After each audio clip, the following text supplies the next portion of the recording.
ఓం గంగణపతే నమ ఐం సరస్వతి నమ శ్రీమాత్రే నమ దుందుర్గాయ నమ క్రీం క్రీం మహాకాళికాయ నమ ఓం నమ శివాయ శివాయ గురువే ద్రామ్ దత్తాత్రేయ నమ. యూట్యూబ్ ప్రేక్షకులకు అందరికీ కూడా నమస్కారం అండి. నేను పాలపర్తి గురునాథ్ శర్మ, జ్యోతిష్యం వాస్తు సిద్ధాంతిని. మీకంతా కూడా గోచారిత్య గ్రహాల యొక్క స్థితిగతి కలీక వాటి ప్రభావం అంతా కూడా మేషాది ద్వాదశ రాశుల వాళ్ళకంతా కూడా ఎటువంటి గ్రహ గోచారంలో గ్రహస్థితి అంతా కూడా యోగకరంగా ఉందా, ఏ గ్రహాలకంతా కూడా శాంతి పూజలు ఆచిస్తే కనుక జీవితంలో మార్పులు జరుగుతాయి, ఆర్థికంగా ఆకస్మికంగా ధనయోగ ప్రాప్తి కలగాలన్నా, వ్యాపారంలో అభివృద్ధి కలగాలన్నా ఏ గ్రహాలంతా కూడా కారకత్వం అవుతున్నాయి విశ్లేషణ చేయడం జరుగుతుంది. ప్రధానంగా చూసుకుంటే ఈ రోజున మనం చూసుకోబోయే గోచార రీత్యా గ్రహస్థితి అంతా కూడా ఈ రకంగా ఉంది. ఈ యొక్క వార ఫలితాల్లో భాగంగా ఏప్రిల్ నెలలో అంతా కూడా 12వ తారీఖు నుంచి 18వ తారీఖు దాకా వార ఫలితాలంతా కూడా విశ్లేషణ చేస్తున్నాం. ప్రధానంగా చూసుకుంటే గోచారీత్యా గ్రహస్థితి ఈ రకంగా ఉంది. కుంభరాశిలో రాహు సంచారం మరియు మీనరాశిలో అంతా కూడా రవి భగవానుడు ప్రధానంగా చూసుకుంటే 14వ తారీఖు తర్వాత మేషరాశిలో ఉచ్చస్థానంలో సంచారం చేయడం, మరియు ఇక్కడ ఈ యొక్క మీనరాశిలో రాహు ప్రధానంగా శనీశ్వరుడు, అంగారకుడు, బుధ భగవానుడు, సూర్య భగవానుడు అంతా కూడా సంచారం జరుగుతుంది.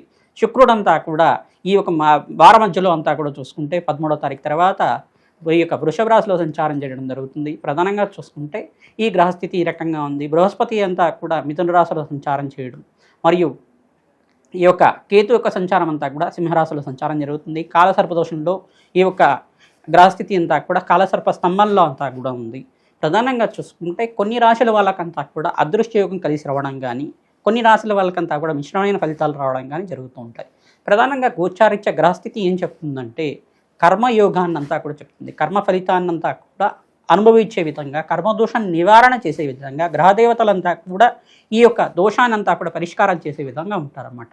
ప్రధానంగా చూసుకుంటే శనీశ్వరుడు కర్మఫలదాత, బృహస్పతి అంతా కూడా యోగదాత అంతా చెప్పేసి అంటారు. ప్రధానంగా రాహు అంతా కూడా కర్మని అనుభవించే విధంగా చేస్తుంటారు. రాహుకేతులు ఇద్దరు కూడా కర్మని అనుభవించే విధంగా చేస్తుంటారు.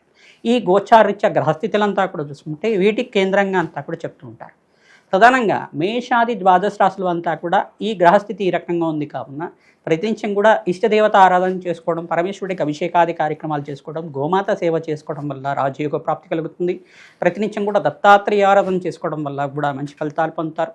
దత్తాత్రేయాయ స్మరణ మాత్రైన సంతుష్టాయ నమః నామాన్నంతా కూడా జపాన్ని ఆచరించడం వల్ల మంచి ఫలితాలు పొందుతారు. ప్రధానంగా చూస్తుంటే సకల గ్రహ దోష నివారణ అవడానికి ఆస్కారం ఉంటుంది.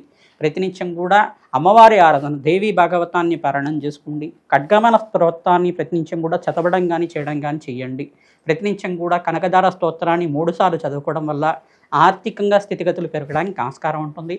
ప్రతినిత్యం కూడా మేము చెప్పే పరిష్కారాలంతా కూడా ఈ గ్రహాల యొక్క దోషం ఈ కారకత్వంగా ఉంది కావున దీనికి పూజ చేసుకుంటే మంచి ఫలితాలు పొందుతారని చెప్తుంటాం. తద్వారా మీరంతా కూడా శీఘ్ర ఫలితాలు పొందడానికి ఆస్కారం ఉంటుంది. అదృష్ట యోగము, ఆకస్మికంగా ధనయోగం, ధనప్రాప్తి రావాలన్నా, రాజయోగ ప్రాప్తి రావాలన్నా గ్రహదేవతల అనుగ్రహం కావాలి. తద్వారా నవగ్రహ ఆరాధన చేయడం వల్ల సకల గ్రహదోష నివారణ అవుతుంది. తద్వారా ఏ రాశి వాళ్ళకి అత్యంత యోగకరంగా ఉన్నాయి విశ్లేషణ చేయడం జరుగుతుంది. కన్యా రాశి జాతకులకి ఏప్రిల్ వార ఫలితాల్లో భాగంగా 12వ తారీఖు నుంచి 18వ తారీఖు దాకా గ్రహస్థితి ఏ రకంగా ఉంది సంపూర్ణంగా విశ్లేషణ చేసి పరిష్కారం చెప్పడం జరుగుతుంది. గ్రహస్థితి అంతా కూడా చూసుకుంటే 7వ స్థానంలో శనీశ్వరుడు, అంగారక సంచారం జరుగుతుంది. ప్రధానంగా బుధ భగవానుడు అంతా కూడా ఇక్కడ మీనరాశిలో సంచారం చేయడం, నీచ స్థానంలో సంచారం చేయడం జరుగుతుంది. వార మధ్యలో మార్పు జరుగుతుంది. శుక్రుడు అంతా కూడా మార్పు చెందడం, మరియు ఇక్కడ చూసుకుంటే సూర్య భగవానుడు అంతా కూడా ఇక్కడ ప్రధానంగా మేషరాశిలో సంచారం చేయడం, ఉచ్చస్థానంలో సంచారం చేయడం అనేది 15వ తారీఖు తర్వాత జరుగుతుంది. ఆ రోజు నుంచి మీకు అంతా కూడా ధనాదాయం పెరగడానికి ఆస్కారం ఉంటుంది. ప్రధానంగా ఆకస్మికంగా ధనయోగము, శుభకర వ్యయం జరగడానికి ఆస్కారం ఉంటుంది. లాభాలు గణించడానికి ప్రయత్నించడం కూడా సూర్య భగవానుడు ఆరాధన చేసుకోవడం, ఇక్కడ రాహుగ్రహ దోష నివారణార్థం దుర్గాదేవి ఆరాధన చేసుకోవడం వల్ల, మినువలు దానం చేసుకోవడం వల్ల లాభకారిగా ఉంటుంది.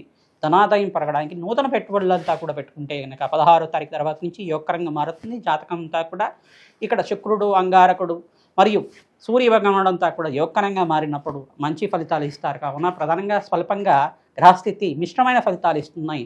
సూర్య భగవానుడు యోగకరంగా ఉన్నారు, బుధ భగవానుడు యోగకరంగా ఉన్నాడు, మరియు ఇక్కడ చూసుకుంటే బృహస్పతి యోగకరంగా ఉన్నారు. కావున మీకంతా కూడా నీచ స్థానంలో బుధుడి యొక్క సంచారం జరుగుతుంది. కావున విష్ణు సహస్రనామం పఠనం చేసుకోవడం, మహావిష్ణువు యొక్క నామాన్నంతా కూడా పఠించడం వల్ల మంచి ఫలితాలు పొందడానికి ఆస్కారం ఉంటుంది. పెసర్లు పక్షులకి అంతా కూడా దానం చేయడం వల్ల, పక్షులకి అంతా కూడా నానబెట్టిన పెసర్లంతా కూడా నివేదన చేయడం వల్ల, పక్షులకి ఆహారం అంతా కూడా పెట్టడం వల్ల మంచి ఫలితాలు పొందుతారు. పెసరపప్పు కానీ, ఈ యొక్క మొలకలు వచ్చిన పెసర్లు కానీ నివేదన చేయడం వల్ల ఆరోగ్యవంతమైన జీవితం, వ్యాపారంలో అభివృద్ధి కలగడానికి ఆస్కారం ఉంటుంది. ధనాదాయం పెరగడానికి ఆస్కారం ఉంటుంది.